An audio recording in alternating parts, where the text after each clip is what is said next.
Bonjour à tous. On va commencer. Donc, moi, je suis ici pour vous parler de best practice en TypeScript. Déjà à peu près dans la salle, qui fait déjà du TypeScript? Ah ouais, ok.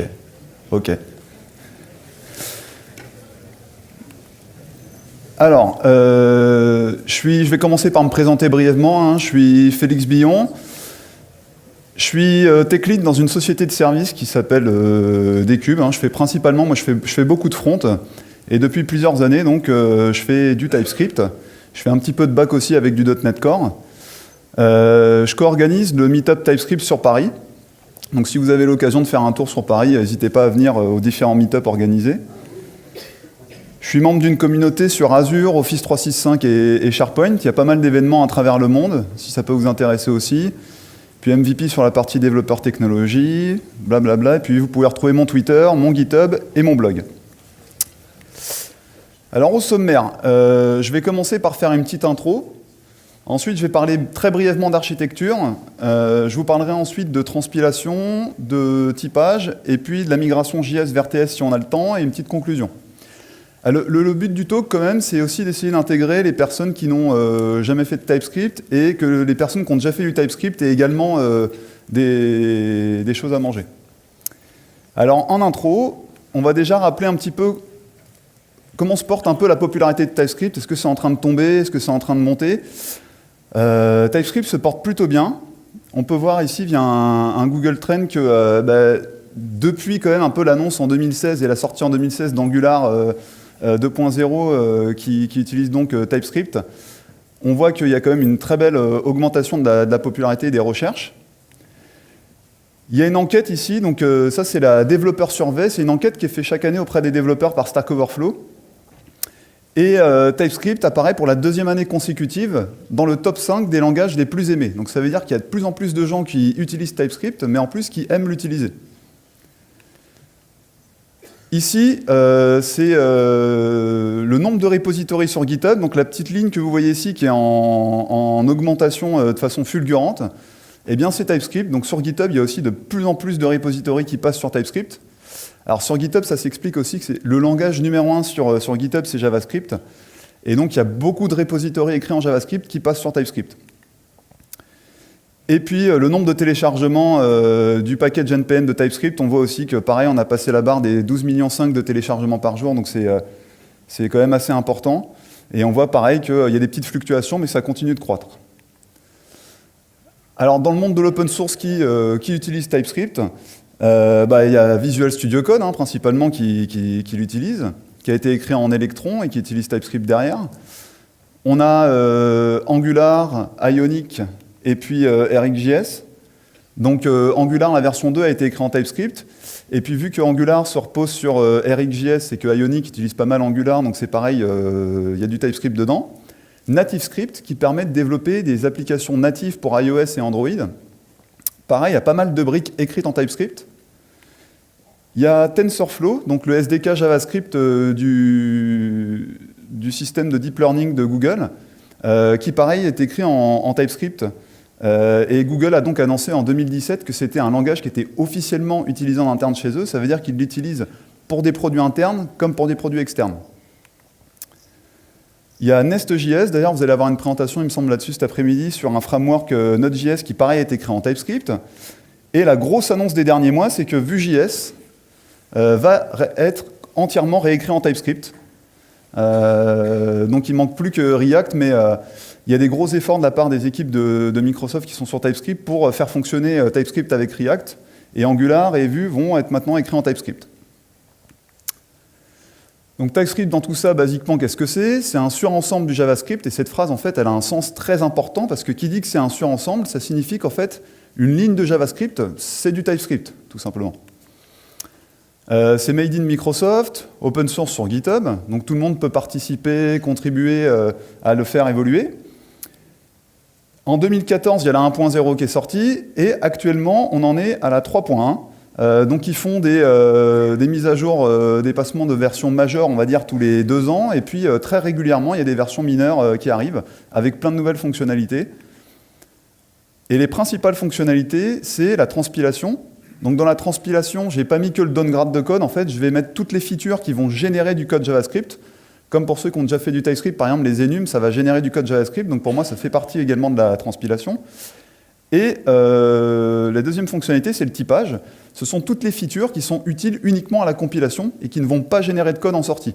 Donc il y a les types basiques qu'on peut mettre, mais il y a également tout ce qui est interface, généricité, etc. Tout ça, ça ne génère pas de code en sortie. Donc grosso modo, on a le JavaScript d'aujourd'hui, le JavaScript de demain qu'on va pouvoir écrire grâce à la transpilation et au downgrade de code de TypeScript, et puis TypeScript se positionne par-dessus. Alors pourquoi je fais ce talk? Parce qu'en fait, il n'y a pas de style guide officiel, et on a beau chercher, il n'y a pas trop de conseils là-dessus. Donc quand on commence un TypeScript, des fois on trouve plein d'éléments qui peuvent paraître servir à faire la même chose, et on ne sait pas trop lequel utiliser, on fait des tests, on se rend compte que ce n'est pas terrible. Et c'est difficile de trouver des guides de bonne pratique là-dessus. Et donc, en fouillant, on peut tomber sur les coding guidelines dans le repo de TypeScript, et là, on se dit « Ah, ça y est, j'ai enfin trouvé ce que je cherchais », et bon, ils ont mis le paquet pour mettre en gros, la première phase, c'est « Stop reading immediately », on comprend qu'on n'est pas tombé sur le bon truc, quoi. Donc, ils expliquent clairement que ça, c'est des guidelines pour les contributeurs à TypeScript, mais qu'en aucun cas, c'est un style guide officiel. Donc comme d'habitude, je fais juste un petit disclaimer sur les best practices. Les best practices, ça évolue, ça change. Il y a des best practices que je vais énoncer qui sont peut-être aussi un peu des appréciations personnelles que vous ne partagerez pas, ça peut arriver aussi. Donc les best practices, ce n'est pas quelque chose gravé dans le marbre où quelqu'un vient vous dire il faut faire comme ça et c'est obligé, il n'y a pas d'autre façon de faire, quoi. Donc il faut toujours prendre un petit peu de recul par rapport à ces best practices. Alors, on va commencer tout de suite avec un petit peu d'architecture. Donc TypeScript, grosso modo, comment ça fonctionne? On a un core TypeScript compiler, et ce core TypeScript compiler, ce n'est pas quelque chose qu'on va manipuler directement. On a par-dessus une petite brique qui s'appelle le standalone TS compiler, qui est donc la CLI, l'invite de commande, qu'on va obtenir quand on va tout simplement en fait, installer TypeScript avec NPM. Donc on fait un npm install-g TypeScript. Boum, après dans mon invite de commande, je tape TSC, et ça y est, j'ai l'invite de commande qui va me permettre de manipuler le core TypeScript compiler. Il y a d'autres briques sur le côté dont je ne vais pas trop parler, ce sont les language services. Il y a aussi TS Server par-dessus, ça ce sont des briques qui sont destinées aux IDE. C'est-à-dire qu'elles vont aussi utiliser le core TypeScript compiler, mais elles vont remonter des informations pour les IDE, comme par exemple la navigation de code, l'autocomplétion, le refactoring, etc., etc. Les quick fix qu'on peut retrouver dans VS Code. Tout ça, ça va être remonté par la brique Language Service qui va utiliser le core TypeScript compiler. Donc la CLI TSC, grosso modo, le core compiler, pour fonctionner, il a besoin qu'on lui donne deux choses à manger. Il a besoin qu'on lui donne des fichiers à compiler et des options de compilation pour lui dire comment il doit les compiler. Donc le but de tout ça, c'est qu'on donne ces fichiers et ces options via l'invite de commande, donc via TSC au core compiler, et le core compiler va nous recracher du JavaScript derrière. Pour passer les options, il y a deux solutions. Soit on les passe en ligne de commande, donc de la façon suivante, ça marche très bien. Sauf que le petit souci avec ça, c'est que donc là, ici, on passe le chemin pour lui dire les fichiers à trouver, et ensuite on lui passe ici des options de compilation. Le problème de ça, c'est qu'en TypeScript, il y a à peu près une centaine d'options de compilation, donc je ne sais pas si vous vous rendez compte, la ligne après qu'il faut faire, si on veut commencer à setter les 100 options, ça devient difficile. Donc ce qu'il y a de mieux, c'est d'utiliser un fichier de configuration, tsconfig.json, où on retrouve ici une section pour les options de compilation et une section include ou exclude pour indiquer comment trouver les fichiers. Et donc ça, quand on va taper, on a un fichier tsconfig.json et qu'on tape TSC, TSC va trouver ce fichier de configuration et va l'utiliser. Donc quand je mets des petites slides comme ça avec le petit pouce au-dessus, là, c'est que je pense que ce sont des best practices là-dessus. De préférence, évidemment, pour un projet, il faut utiliser, je pense que c'est la pratique maintenant courante que tout le monde fait sur les projets, c'est d'utiliser le tsconfig.json. La plupart quand vous allez faire de l'Angular, du Vue, du React et que vous allez utiliser une CLI, de toute façon, il va vous générer ce fichier de configuration. Et un autre best practice, c'est de l'initialiser avec tsc-init. Pourquoi ça, c'est important? Parce que quand vous allez utiliser la CLI pour le générer, il va vous générer un fichier qui a cette tête-là. Et donc là, on a plein d'options qui sont déjà pré-commentées qui sont regroupées en catégories. Donc on a les options basiques, on a ensuite donc là vous voyez ici Basic Option, on a un autre groupe plus bas avec des options pour le renforcement de type, des options pour ceci. Et ça évite bon nombre d'allers-retours avec la documentation pour quand au début on commence un fichier vierge, de comprendre un peu ce qu'il faut mettre dedans, etc. Donc ça, le TSC-init, quand on commence un projet en TypeScript, c'est vraiment très important. On va passer sur la transpilation. Tout le monde sait ce qu'est l'ECMA et l'ECMAScript? Levez la main à peu près ceux qui savent ce que c'est l'ECMA. Ouais. Bon, d'accord, je vais aller brièvement. L'ECMA, c'est un organisme au même titre que le W3C. Donc le W3C, ils font les standards pour le HTML, le CSS, les API web. Et l'ECMA, ils font des spécifications pour l'industrie chimique, pour plein de choses, mais également en informatique. Et il y a une cellule au sein de l'ECMA qui s'appelle le TC39 qui fait une spécification qui s'appelle l'ECMAScript. Et c'est une spécification pour les langages de script. Et les implémentations les plus connues sont JavaScript, ActionScript, etc., etc. Donc l'ECMAScript, ce qu'il faut bien retenir, c'est que c'est une spécification, que les moteurs qu'on utilise tous les jours, ils embarquent un moteur JavaScript ou une VM JavaScript, et que ce moteur implémente la norme ECMAScript. Ce qui signifie que chaque fois que l'ECMAScript sort une nouvelle version de sa norme, il faut que toutes les compagnies, Microsoft, Google, Mozilla, etc., mettent à jour leur navigateur pour mettre à jour leur moteur JavaScript pour implémenter la dernière norme et que nous, en tant que développeurs, on puisse utiliser les derniers mots-clés. Alors, quelques noms de moteurs. Donc, pour Edge, on a Chakra. Pour Chrome, on a V8. Donc, V8, il est assez connu aussi parce que c'est ce qui fait tourner Node.js.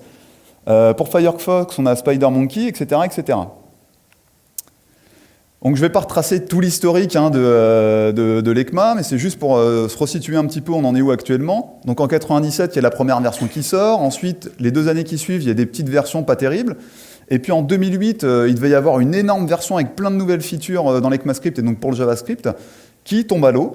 Et puis en 2009, il y a l'ECMAScript 5 qui n'a rien à voir avec l'ECMAScript 4, qui est une toute petite version qui apporte pas grand-chose. Et en fait, c'est normal, c'est parce qu'en fait, si on se replace dans le contexte en 2009, le JavaScript, on s'en servait pour faire des petites animations, c'était le petit truc gadget, on commençait à faire un petit peu d'Ajax. Bon, c'était pas la grande folie, quoi. Et puis, fin 2009, il y a eu une conférence où il y a une certaine personne qui a présenté Node.js, et puis Node.js est sorti. Et ensuite, en 2012, 2013, etc., on a eu les frameworks comme AngularJS, React, avant aussi on a eu Backbone, Ember, et donc il y a commencé à avoir un énorme engouement autour de JavaScript et une énorme communauté qui s'est formée, et donc il y avait de très grosses attentes sur la prochaine version de l'ECMAScript. Et donc en 2015 sort l'ECMAScript 6, qui là est une énorme version qui apporte au JavaScript les classes, les fonctions fléchées, les map-sets, les itérators, la standardisation des modules, standardisation des promises, etc., etc. Plein de choses dans le JavaScript. Et à partir de cette année-là, ils se sont mis d'accord pour chaque année sortir une nouvelle version. Donc plutôt que d'attendre 6 ans là, et de sortir une énorme version qui demande beaucoup de travail donc, à toutes les compagnies qui font les navigateurs, chaque année maintenant ils sortent une nouvelle version avec un petit lot de features. Donc l'année d'après, on a eu l'ECMAScript 7, qui s'appelle appelé aussi l'ECMAScript 2016, donc avec include sur les arrêts, l'opérateur exponentiel. Ensuite, en 2017, on a eu notamment l'async await qui est arrivé en JavaScript. Et puis, cette année, on a eu le S9, ES 2018, qui est sorti.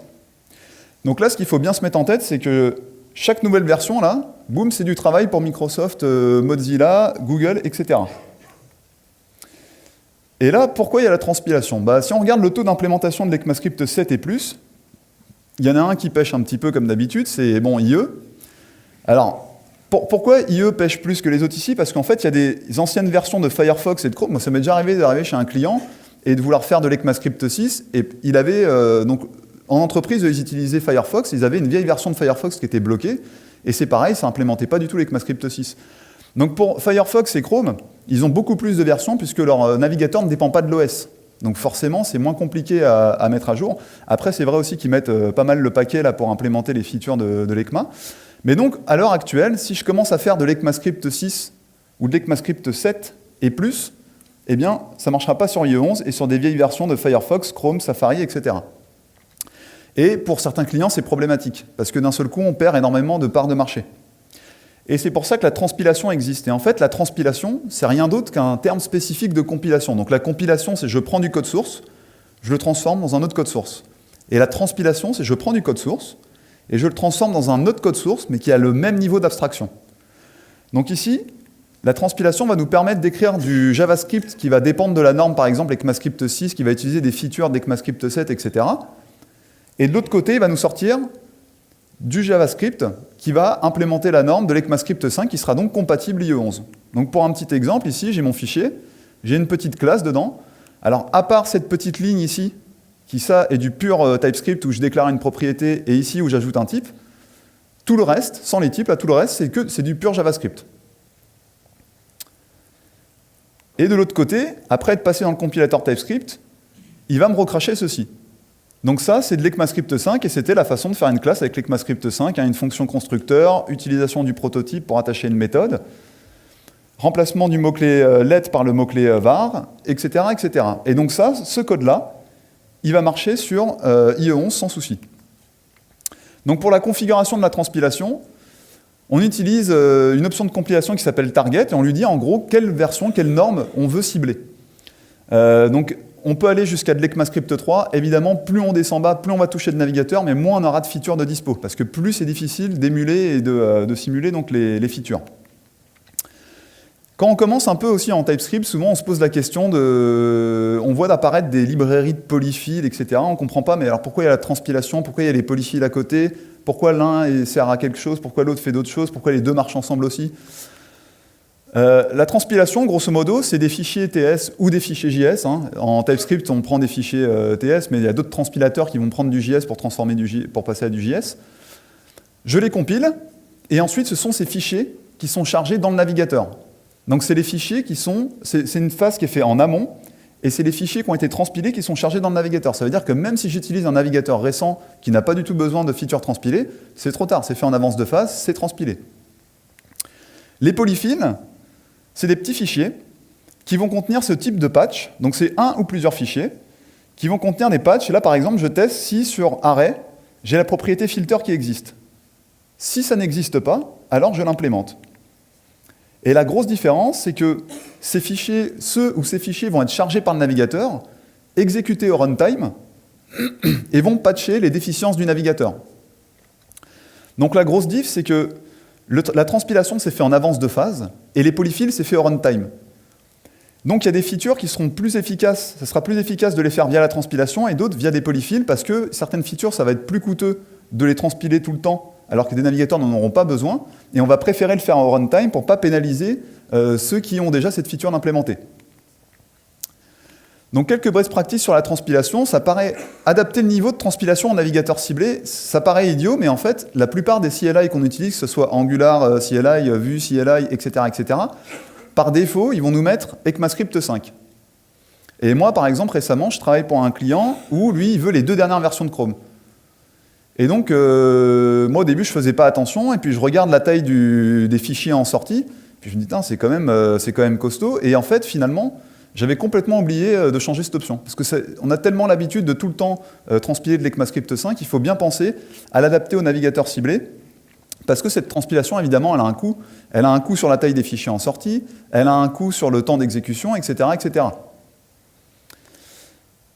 Et TypeScript ne transpile pas tout. Donc c'est pour ça que je vous ai parlé des polyfills également, parce que TypeScript, il ne transpile pas toutes les features. Il y a des features, ce n'est pas efficace de les transpiler. Et donc comme solution, si on a besoin de features que TypeScript ne transpile pas, on peut l'utiliser avec une bibliothèque de polyfills comme CoreJS, etc. Donc les bibliothèques de polyfills sont assez intelligentes pour ne pas nous balancer d'un seul coup toutes les features dans la figure. Par exemple, CoreJS, on peut piocher les différentes features qu'on veut. J'ai besoin que des maps et sets, je vais prendre que les maps et les sets, etc. etc.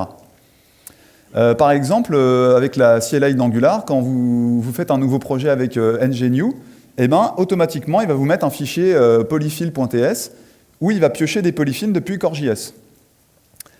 Il y a un autre couple qui fonctionne très bien, c'est TypeScript plus Babel. Donc Babel, lui, c'est un transpilateur qui fait vraiment uniquement de la transpilation. Contrairement à TypeScript, qui en plus, il y a le système de type qu'on va avoir derrière, etc., qui fait plein d'autres choses sympas. Babel, il fait que ça. Par contre, il le fait vraiment très bien, à un niveau même au-dessus de TypeScript. Et depuis cet été, il y a les équipes de Microsoft qui ont travaillé main dans la main avec les équipes de Babel, et maintenant Babel s'intègre vraiment très bien avec TypeScript. Donc si vous avez l'occasion, c'est un couple qui peut très bien marcher aussi. Alors les modules. Donc les modules, ça c'est un export en ES 2015. Donc les modules, c'est ce qui nous permet en JavaScript de découper notre code en différents fichiers, d'exporter des choses de certains fichiers, puis d'en importer depuis d'autres. Donc là, c'est un export ES 2015. Donc ça, c'est depuis que ça a été normalisé avec ECMAScript 6 alias ES 2015. OK, un import, très bien. Et le petit souci, c'est qu'avant que ce soit normalisé, c'était un peu la jungle. Il y avait plein de normes qui popaient d'un endroit à un autre. Donc on avait AMD, Asynchronous Module Definition, qui était plus pour le côté browser, avec notamment, il y a RequireJS qui implémentait cette norme. On avait CommonJS qui était plus utilisé par Node.js. Ensuite, on a eu MD, System.js, et enfin, en 2015, ça a été normalisé. Et d'ailleurs, il y a une présentation également cet après-midi qui vous montrera un peu ce qu'est la jungle des modules. Et à terme, normalement, il n'en restera plus qu'un. Le but, c'est que maintenant que ça a été normalisé, les autres disparaissent et qu'il ne reste plus qu'ECMAScript, la norme ECMAScript 2015, qu'enfin ça soit standardisé et que tout le monde se mette d'accord sur la même chose. Le petit problème, c'est que, évidemment, là, en JavaScript, on utilise tout un pipeline d'outils et qu'il y a des outils qui dépendent encore d'AMD ou de CommonJS. Par exemple, Node.js, on utilise encore CommonJS, etc., etc. Et ce que TypeScript vous propose, en fait, c'est d'écrire la norme que vous souhaitez. Donc pour exporter et importer, vous utilisez la syntaxe que vous souhaitez entre toutes ces normes. Et ensuite, dans TypeScript, dans une option de compilation, vous lui dites ce que TypeScript doit recracher. Donc vous pouvez écrire de l'ECMAScript 2015 et recracher de l'UMD. Vous pouvez écrire de l'AMD et puis recracher derrière du système, etc., etc. Donc ça se fait via une option de compilation, l'option de compilation module, où on peut choisir CommonJS, AMD, etc., également none, genre ne touche à rien. Et donc pour les modules, moi ce que je vous conseille, c'est d'utiliser, vu qu'à terme c'est celle qui va rester, donc comme ça quand à la fin vraiment tout fonctionnera avec elle, il n'y aura plus besoin vous lui direz juste none, ne touche plus à rien, c'est d'utiliser la norme ES 2015 et de transpiler seulement si besoin. Il y a un autre petit tips que je voulais donner aussi, c'est pour les imports à rallonge, ce qui arrive très très souvent dans les projets front, c'est qu'on commence à se retrouver avec des imports, alors là je l'ai fait tenir pour que ça tienne sur la ligne, mais dans plein de projets, ça m'est arrivé avec des imports là, sur 2 lignes, 3 lignes, quand le projet commence à devenir énorme, ça devient un peu affreux. Et pour ça, dans le tsconfig.json, on peut définir des alias de passe. Donc en mettant une base URL et puis ensuite en définissant les chemins, on peut remodeler les passes par lesquelles on va importer ces fichiers. Le truc qui est important, c'est ensuite de configurer ça dans le bundler, donc que ce soit Rollup, Webpack, quel que soit le bundler que vous utilisez, Parcel. Le truc, c'est que ici, quand vous le faites dans le tsconfig.json, c'est pour TypeScript. Donc TypeScript, ok, super, vous l'avez défini des alias. Il va pouvoir résoudre les modules avec les nouveaux passes que vous l'avez donnés. Par contre, le bundler, lui aussi, il faut qu'il résolve les modules pour vous faire votre fichier final. Et en résultat, voilà, on a un pass qui est quand même beaucoup plus sympa que l'autre avant, qui encore est un pass qui est assez acceptable. Alors les enums, donc en TypeScript, on peut faire des enums. Alors pourquoi je les ai mis dans la section transpilation, vous allez voir derrière, parce que ça génère du code. Donc la partie enum, rien de transcendant, on peut déclarer une enum, toute simple. On peut y accéder donc via color.read, mais ici aussi via l'index, de cette façon-là. Et donc de l'autre côté, ça va nous recracher un objet à 2 entrées, et c'est pour ça qu'on peut ici accéder de cette façon-là. Jusque-là, tout va bien. Ensuite, on a les enums constantes. Donc les enums constantes, c'est juste, je rajoute le petit mot-clé const, et de l'autre côté, qu'est-ce que ça va générer? Du coup, il ne génère plus rien. En fait, il va repasser sur tous les endroits où j'ai utilisé l'enum, color.red, color.blue, il va les remplacer par leur valeur.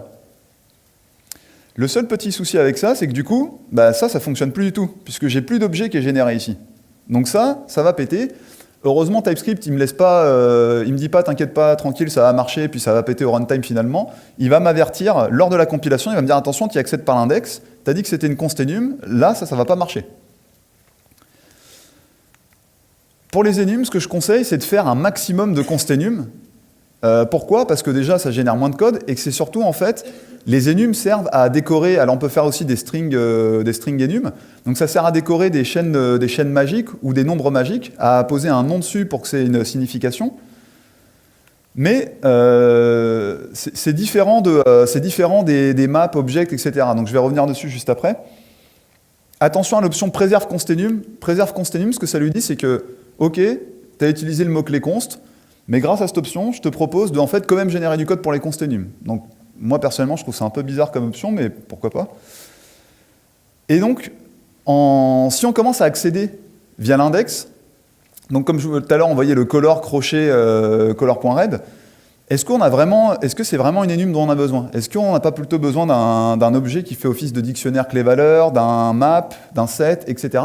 Il y a plein d'autres choses en JavaScript qui existent pour faire un dictionnaire clé-valeur, et il ne faut pas constamment utiliser les enums pour ça. Ensuite, en TypeScript, on a les helpers. Ça, c'est un point qui est très important aussi, parce que ça paraît un peu invisible à l'œil si on ne regarde pas le code généré. Donc là, j'ai repris ma classe de tout à l'heure, tout va bien. J'ai ma petite classe, et puis en dessous, je fais une classe qui l'étend. Ok, j'ai utilisé ce petit mot-clé extend, pourquoi pas. Et derrière, ce que ça va générer, c'est ça. Donc le problème, c'est surtout ça, en fait. C'est cette grosse partie de code. En fait, qu'est-ce que c'est? C'est un helper qui va définir comment fonctionne le mot-clé extend, et ensuite qui va être réutilisé en dessous. Bon, jusque-là, pourquoi pas? Sauf que le premier problème, c'est que déjà, il y a énormément d'helpers. Il y en a beaucoup. C'est-à-dire, quand vous allez mettre du async await et que vous allez vouloir le downgrader dans l'ECMAScript 5 ou 3, il va vous générer des helpers. Pour spread, il va vous générer des helpers, assign, etc., etc., etc. Mais le gros problème, c'est surtout ça, c'est que c'est généré dans chaque fichier. Si vous avez 10 fichiers, dans ces 10 fichiers, il y a une classe qui en étend une autre, vous allez avoir 10 fois le helper de extend. Et donc forcément, en sortie, ça répété des centaines de fois, ça commence à faire un bundle final, donc un fichier final en sortie que vous allez balancer au navigateur qui commence à être bien important. Donc pour éviter que les helpers prolifèrent et viennent polluer votre JavaScript en sortie, pour ça, il suffit d'installer TSLib. Donc TSLib, c'est une librairie qui est délivrée par la core team de TypeScript et qui comprend tous les helpers. Ensuite, il vous suffit d'activer ces deux options, donc noemit helper qui lui dit stop, arrête d'émettre ces helpers, puis ensuite l'option import helper qui lui dit plutôt que de les émettre, va les importer en fait depuis TSLib. Et une fois que c'est fait, TypeScript va en fait importer donc, ces fichiers depuis TSLib, donc les helpers sont déclarés une et une seule fois, et il n'y a pas besoin, ils ne vont pas être réémis à chaque fichier. Alors ce que je vous montre ici, ça peut être transparent pour certains, parce que par exemple, quand on utilise la CLI d'Angular, je ne sais pas pour la CLI de Vue, etc., je ne me prononcerai pas dessus, mais par exemple pour la CLI d'Angular, quand on utilise l'option ---- prod, Angular, automatiquement, il va utiliser TSLib, faire noemit helper et import helper, automatiquement. Vous n'avez pas besoin de vous en préoccuper. Alors, la partie typage. Donc, on a les types basiques. Je viens d'installer TypeScript, je commence à typer, très bien. Donc, j'ai les types basiques à disposition. Boolean, number, string, array, void, null, undefined, object, any, no, où je vais revenir dessus après. Et puis, je commence à mettre mes petits types. Très bien, 2 points, je dis que c'est une string, hop là, un tableau de nombres, paramètres de fonction, retour de la fonction, tout va bien. Déjà, ce qu'il faut savoir avec les types basiques, c'est, je pense que de toute façon, ça par contre, dans tous les trucs que vous voyez sur TypeScript, on le martèle assez souvent, hein, c'est que le mot-clé any, c'est vraiment le mal absolu, quoi. Le problème avec any, en fait, c'est que c'est un peu comme dynamique en C#, c'est qu'en gros, ce qu'on dit à TypeScript, c'est, je déclare une variable, je la mets en any, c'est en gros, ne t'en occupe plus. Ne regarde pas ce qu'elle fait, je peux faire n'importe quoi avec, ça peut péter au runtime, c'est pas grave, c'est pas ton problème. Et donc, quand on arrive dans un projet et qu'on voit qu'il y a du any partout, la première réaction, c'est de dire aux gens, mais en fait, dans ce cas-là, il n'y a aucun intérêt à utiliser TypeScript. Puisque ça, c'est contraire carrément au typage, le any. Ça peut arriver que des fois, on est pressé, on a une deadline importante, etc. Il y a des choses qu'on n'a pas le temps de décrire, on n'a pas le temps de les typer et de faire un typage correct. On met un petit any, il faut quand même essayer de repasser dessus au maximum. Et depuis la 3.0, TypeScript a sorti un nouveau mot-clé qui s'appelle unknow, qui est un peu plus type-safe que any. Donc en plus, any, quand je dis que c'est pas type-safe, ça signifie que donc les types, vous avez la remontée d'erreurs, mais vous avez également tout ce qui est amélioration des features de l'IDE, donc tout ce qui est autocomplétion, navigation de code, etc. Avec un any, vous perdez tout ça. Donc ici, je déclare un truc en any, une variable en any, une variable en unknown. Ici, j'essaye de faire une affectation et j'appelle une méthode. Eh bien, la différence, c'est que le unknown, je peux mettre n'importe quoi dedans. TypeScript s'en fiche, je peux mettre n'importe quoi dans le unknown, il n'y a pas de problème. Par contre, le moment où je vais vouloir l'affecter ou le moment où je vais vouloir utiliser une méthode, il me dit attention, là, je ne connais pas ce type, je ne te laisse pas faire ça. D'abord, il faut que tu me fasses une assertion de type. Tu me dis c'est de ce type-là, tu m'assures que c'est de ce type-là, et ensuite je te laisserai faire ce que tu veux avec. Donc si vous avez un doute par rapport à quelque chose, préférez toujours unknown à any. Dans les types basiques, autre chose à bien retenir, c'est qu'il n'est pas nécessaire de tout typer. Il y a l'inférence de type, et j'ai déjà eu cette discussion au sein d'équipes qui me disaient non, mais pour la lisibilité et tout ça, mais en fait, ce qui est compliqué, c'est que, par exemple, ça m'était arrivé d'avoir une fonction qui était dans, je sais pas, je vais dire 20-30 fichiers, où on avait décrit un type de retour et on l'avait mis explicitement, alors qu'il n'est pas nécessaire, puisque ce type de retour est déduit par TypeScript, donc TypeScript peut définir ce type de retour tout seul. Et donc on l'avait mis explicitement, et le moment où on a dû mettre à jour en fait, ces fonctions-là, et repasser sur toutes les fonctions pour tout réécrire ces types en sortie, qui n'avaient en fait aucun intérêt, c'est là où on se rend compte de la perte de temps. Alors que si on avait juste rien mis, ça se serait bien comporté tout seul. Donc il faut laisser au maximum l'inférence de type faire. Quand vous déclarez une chaîne, vous lui affectez une chaîne derrière, il n'y a pas besoin de lui dire que c'est de type chaîne, il le sait, il n'y a pas de souci.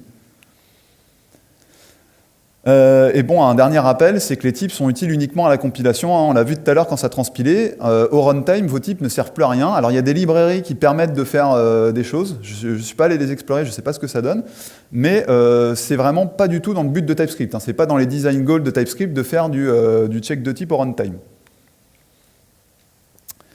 Alors là, on va tomber un peu plus dans les types. Donc on a les classes et les interfaces. Donc les classes, c'est propre avec ECMAScript 6, ça fait partie du JavaScript. C'est pas du tout quelque chose qui est propre à TypeScript. Par contre, les interfaces, c'est proposé par TypeScript. Donc je peux faire une interface. Et puis de l'autre côté, je peux faire une classe qui implémente cette interface, pas de souci. Et puis ensuite, je déclare deux variables. Et puis je peux les typer soit avec la classe, soit avec l'interface. Pas de souci là-dessus. On peut mettre des membres optionnels. Donc que ce soit sur les classes ou les interfaces, on a un petit point d'interrogation, ça veut dire, écoute, tu n'es pas obligé d'utiliser ce membre-là. Et puis read-only, donc sur l'interface, tu lui dis, en gros, ça c'est vraiment en lecture seule, quoi. Pas de souci non plus. Ensuite, on level up encore, ok, donc là on commence en TypeScript, on a les types basiques, là c'est interface jusque-là, quand on vient de l'APO, c'est assez basique. Puis après on nous montre, bon, il y a les unions et les intersections, ok. Donc l'union, j'ai deux classes, et puis de l'autre côté, je vais faire une fonction et je vais dire, bah, mon humain, en fait, soit c'est un ninja, soit c'est un samouraï. Je lui dis, c'est l'un des deux. Et ensuite, derrière, TypeScript va m'obliger à déterminer, avant d'utiliser la méthode, il va me déterminer à faire une condition pour que je puisse prouver que c'est soit du type ninja, soit du type samouraï. Donc ici, je teste avec un instance off, et puis je peux utiliser les méthodes derrière. OK, sinon, il y a l'intersection de type, l'intersection avec le « et ». Là, je vous ai montré la définition de assign. Donc, assign, ça permet en JavaScript de object.assign de merger deux objets ensemble. Donc, évidemment, si je merge ces deux objets ensemble, eh ben, en sortie, si j'ai T et U, eh bien, en sortie, ça va être de type T et U, forcément. Donc, il n'y a pas de problème là-dessus.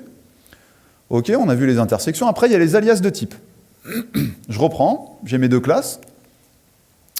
Puis là, au lieu de le mettre directement, je vais me faire un petit alias, comme ça. Donc le type fighter, qui est ninja ou samouraï, et puis je mets le type ici. Donc là, ici, j'ai fait un alias de type qui utilise un union, mais j'aurais pu faire un alias de type qui ressemble très fortement à une interface.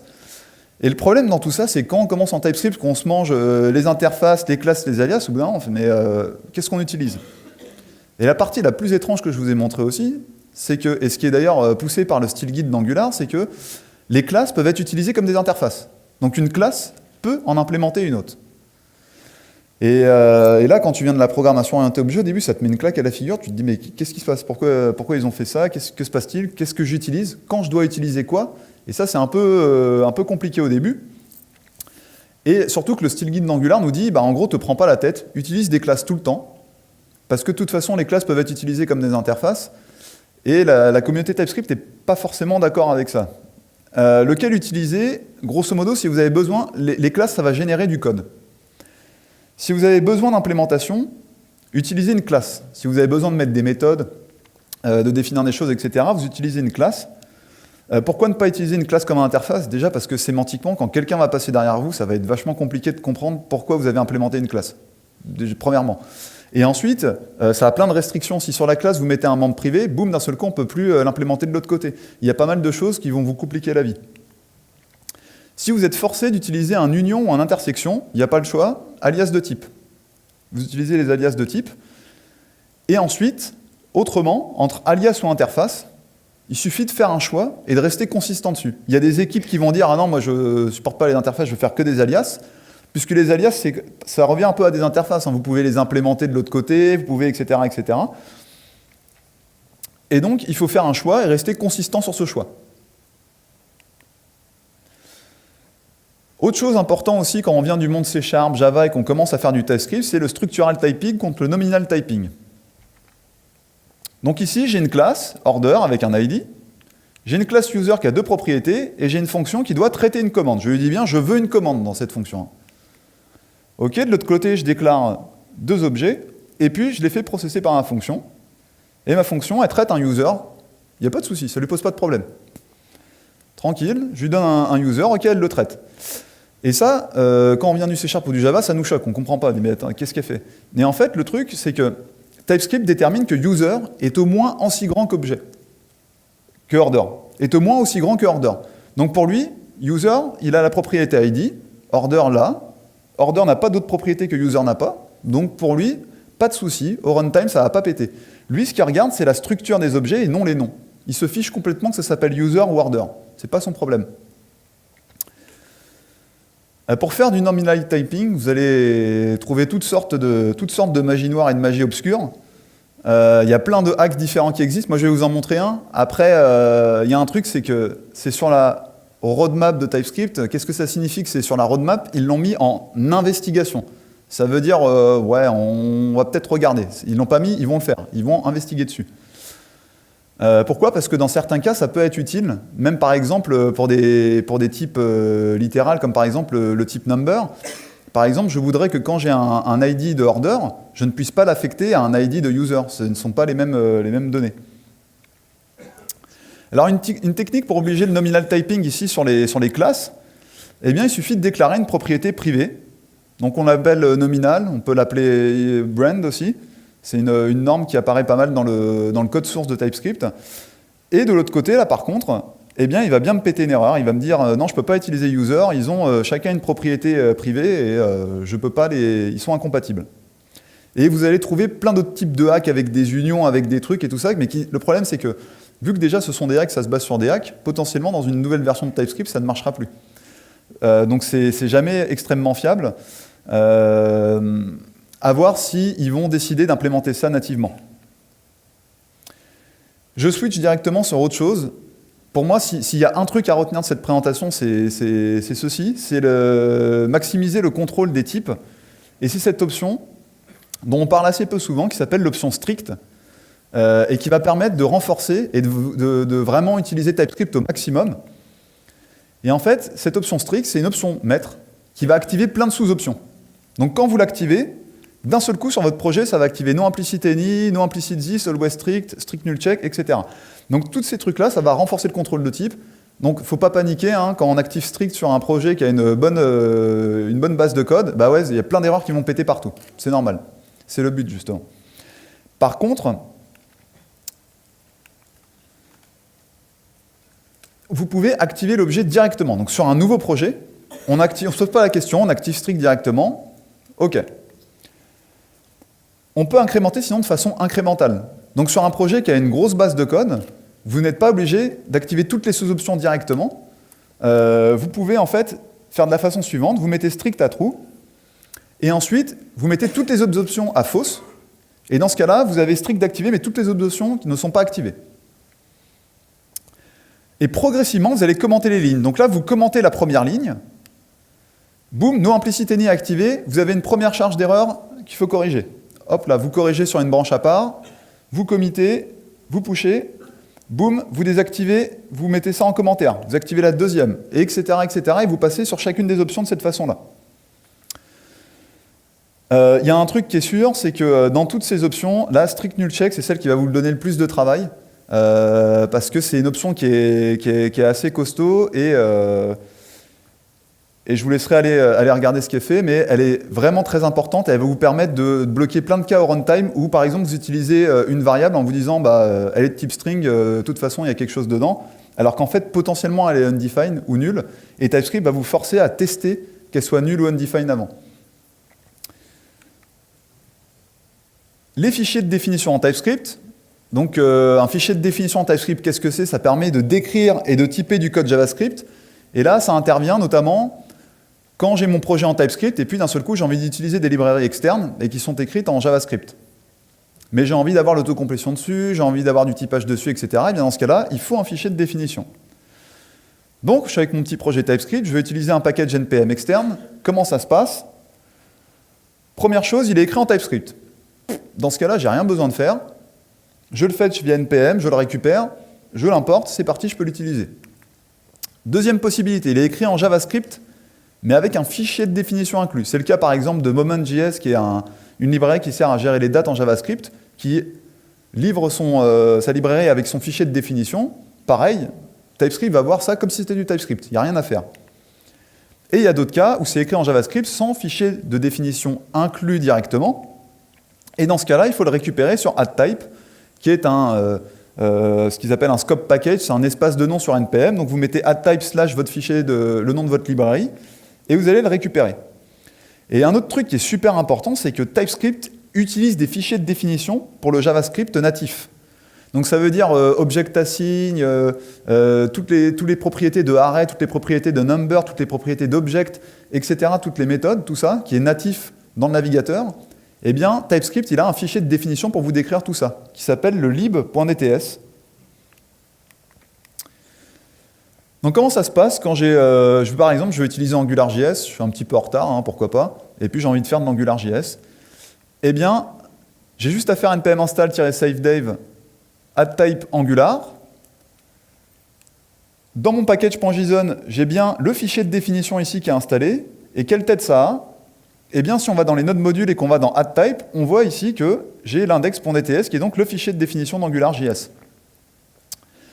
Et ce qui est avantageux aussi, c'est qu'avant en TypeScript, dans les premières versions, c'était vraiment horrible de charger ces fichiers de définition, de les utiliser, etc. Et ils ont fait un très gros effort là-dessus. Et là, en fait, il n'y a rien à faire. Là, en fait, une fois qu'on a fait ça, le travail est terminé, puisque TypeScript va automatiquement aller regarder dans addType et charger tous vos fichiers de définition là-dedans. Donc c'est pareil, là-dessus, vous avez une option de compilation pour lui dire non, en fait, ne charge pas tout, charge juste ça, etc. Et dans les fichiers de définition, déjà, évidemment, toujours installer ces DTS dans les dev dependencies, ça n'a rien à faire dans les dépendances, c'est vraiment juste pour vous aider à la compilation et pour les types. Et une autre petite chose qui peut choquer au début, qui arrive souvent, tout à l'heure, je vous parlais de polyfill. On est là, on est bien avec nos petits polyfills, et puis on va piocher une nouvelle feature. On pioche une nouvelle feature, et puis là, TypeScript nous dit moi, je ne sais pas ce que c'est, là, les maps et les sets que tu as rajoutés. Donc, on ne comprend pas très bien, et en fait, c'est parce que dans le fichier de définition, vous n'avez pas ajouté la petite portion qui correspond à ça. Donc, TypeScript, pour lui, il n'arrive pas à le typer, il va vous dire qu'il ne comprend pas ce que c'est. Ce n'est pas un mot-clé natif qu'il connaît. Et donc, en fait, dans les options de compilation, dans la partie lib, ici, vous pouvez composer, en fait, ce que va contenir le lib.dts final. Donc vous avez différents niveaux, par exemple, ici on a mis le DOM et ES5, et ici j'ai mis ES2015.collection, ES2015.iterable, donc je vais avoir map, set, etc. Je vais avoir for off. Il est possible également de mettre ES5 et puis ES2015 directement, et là j'ai tout qui va dedans, et j'ai pas besoin de prendre au cas par cas. On va monter un petit peu en gamme. Là, les map types. Ici, quand on regarde, il y a quelques problèmes sur ce code-là. Déjà, premier problème, j'ai fait deux interfaces pour décrire exactement la même chose, mais c'est juste parce que je voulais un endroit où je voulais juste rajouter des read-only. Donc le premier problème, c'est qu'il y a deux interfaces, et le deuxième, c'est que ma fonction ici, freezePerson, qui prend une personne en entrée, qui fait un return object freeze et qui return frozen person, en fait, elle ne sert à rien. Elle sert uniquement à caster personne en frozen person. Donc j'écris du code qui va servir à typer derrière, mais qui est vraiment extrêmement rébarbatif. Et imaginez que j'ai plein d'objets à friser, je suis obligé de faire ça 100 fois, c'est assez horrible. Et c'est pour ça que les map tabs sont apparus depuis la version 2.1 ou 2.2. Et sont très intéressants puisqu'ils vont permettre d'exprimer des transformations sur les types. Donc grosso modo, comment ça se passe? Ici, j'ai un type, read-only. Et cette syntaxe, qui paraît un peu compliquée au premier abord, en fait, elle lui dit juste, écoute, boucle sur toutes les clés qu'il va y avoir dans le type T, tu remets la même valeur, et puis tu ajoutes read-only. Et donc, ça, c'est tiré du lib.dts de TypeScript, sur l'objet constructeur. Donc, avant, le freeze qu'ils avaient fait, c'était, tu lui donnais un objet T, tu leur donnais un objet T. Donc, pour ceux qui ne connaissent pas Object Freeze, ça va en gros freezer les propriétés de l'objet, et du coup, si j'essaie d'y accéder, ça va péter au runtime. Donc là, j'ai une méthode qui est très dangereuse, parce que de l'autre côté, je retourne un objet T. Cet objet, c'est toujours le même, je peux accéder aux propriétés, TypeScript va rien me dire, et puis au runtime, potentiellement, ça va exploser. Alors, ce qu'ils ont pu réécrire derrière, après avoir fait les map types, quand je lui passe un type T, derrière, il va me retourner read-only de T. Et donc, il va me retourner mon même objet, mais avec tout en read-only. Les map types, vous pouvez créer déjà vos propres map types. Ça c'est intéressant, mais c'est surtout ce qu'il faut garder dans un coin de sa tête, parce que ça peut beaucoup vous servir en TypeScript.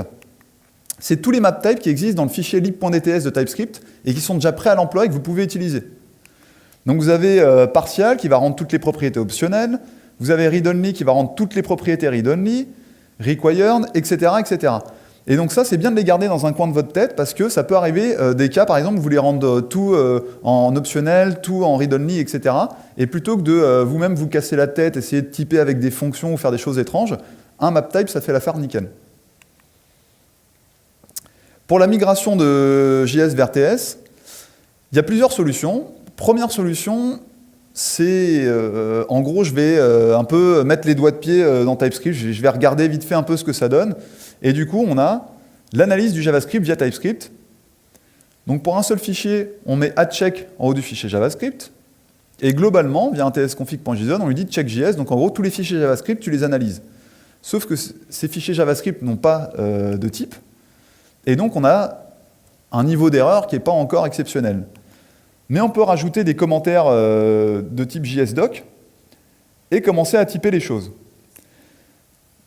Pour moi, ce n'est pas la solution préférée pour migrer un projet vers TypeScript. Pourquoi? Parce que quand on commence à faire ça, si après derrière tu migres en TypeScript, tu commences à mettre tes types, bon, tu les as déjà déclarés là, tu les redéclares ici, tu commences un peu à en avoir marre. Donc là, ici, ce que ça fait, c'est qu'en gros, il y a un tableau de nombres. Ici, je dis que c'est un tableau de nombres, et puis là, forcément, dans la fonction, dans le tableau, je lui passe du boolean, du machin, du string, et puis il me retourne une erreur. La deuxième solution, c'est une migration incrémentale. Et en fait, je vais d'abord, dans mon projet JavaScript, créer un fichier tsconfig.json à l'aide de la CLI. Jusque là, tout va bien. Et ensuite, dans ce fichier, je vais setter l'option holo.js. Ça dit à TypeScript, je vais te donner un chemin, et tu vas prendre tous les fichiers de TypeScript ou JavaScript que tu trouves, et tu vas les transpiler derrière. Ensuite, on adapte le niveau de transpilation, évidemment, à notre projet. On peut ne pas vouloir de transpilation.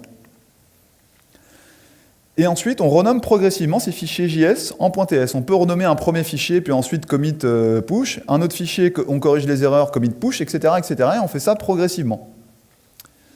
Donc pour la migration, moi je vous conseille de préférer la deuxième solution qui va vous permettre de vraiment passer à TypeScript et de migrer de façon incrémentale, et la première solution pour commencer à checker, à avoir des petites erreurs dans vos projets JavaScript. Après, il y a un truc qui est important, c'est que TypeScript peut transpiler, même s'il trouve des erreurs. Donc dans la deuxième solution, au début, quand vous allez passer sur mettre un tsconfig.json et puis utiliser TypeScript, il va vous remonter des erreurs, mais vous pouvez lui dire, écoute, pour l'instant, je ne les ai pas corrigées, transpile le code derrière, fournis-moi du code en sortie, moi ça je vais l'utiliser, mais continue d'émettre. Voilà, donc on arrive à la conclusion. En conclusion, je pense que vous avez bien compris que l'essentiel pour maîtriser TypeScript, en fait, le gros nerf de la guerre sur TypeScript, c'est les options de compilation, hein. Il n'y a pas à passer par 4 chemins. Si vous voulez vraiment vous en sortir, il faut aller fouiller. Il y en a à peu près une centaine, là j'ai dû vous en montrer même pas une dizaine. Il y a plein d'autres options qui font des choses intéressantes. Et il y a encore beaucoup de sujets qui ont été non abordés, par exemple les options activées pour React, Angular, Vue, etc. Parce que par exemple pour React, pour le JSX, il y a plein d'options à activer supplémentaires. Les conditional types qui sont très intéressantes, qui suivent un peu les map types dans la logique, qu'on n'a pas vu aussi. Et voilà, il y a énormément de sujets. Après, pour tout ce qui est options activées pour React, Angular et Vue, vu que généralement on passe par une CLI, le fichier tsconfig.json qui nous génère, eh bien, il est déjà préconfiguré pour fonctionner comme il faut avec TypeScript. Donc ça fait l'affaire. Et voilà, c'est tout pour moi.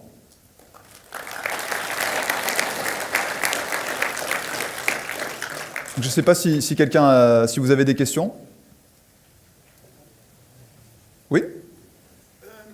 Donc TypeScript découle de JavaScript, et JavaScript a un très long passé.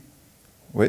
Alors, quand on va rechercher des ressources sur Internet, systématiquement on trouve des oui, mais vous devez passer par jQuery parce que vous comprenez, etc. La plupart de ces ressources sont obsolètes. Est-ce qu'il y a une recommandation pour trouver quelque part des informations qui soient non parlant du passé et remontant à Firefox ou à Mozilla, je ne sais combien, et vraiment décrivant des choses modernes?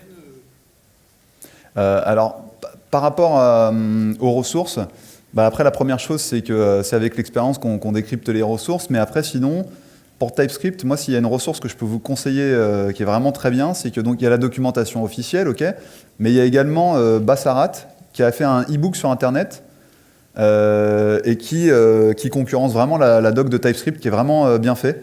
Et d'ailleurs a initié un style guide un peu de TypeScript dans son bouquin. Après, le seul truc, c'est que son style guide est par contre, lui, très orienté, plus orienté JavaScript en fait que TypeScript. Mais par contre, dans son bouquin, il explique plein de choses sur TypeScript, plein de choses sur JavaScript également, et sur l'ECMAScript aussi. C'est vraiment très bien fait. Bassarat, ouais. B-A-S-A-R-A-T, je crois. Il y a d'autres questions? Oui, ah, ça va être chaud pour s'entendre, mais vas-y. Ok.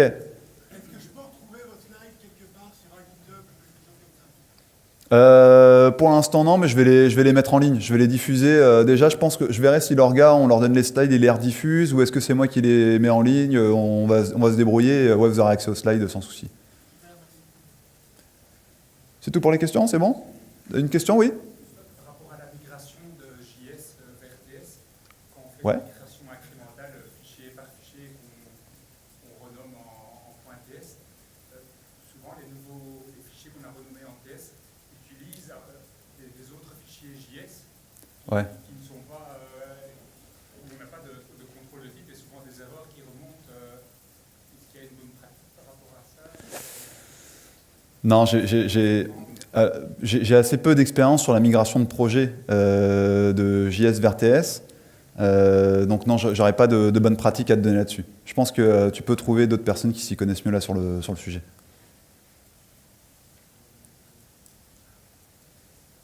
Il n'y a pas des outils qui peuvent faire ça automatiquement, de JS vers TS? Des migrateurs automatiques? Ah, j'en ai pas la connaissance en tout cas.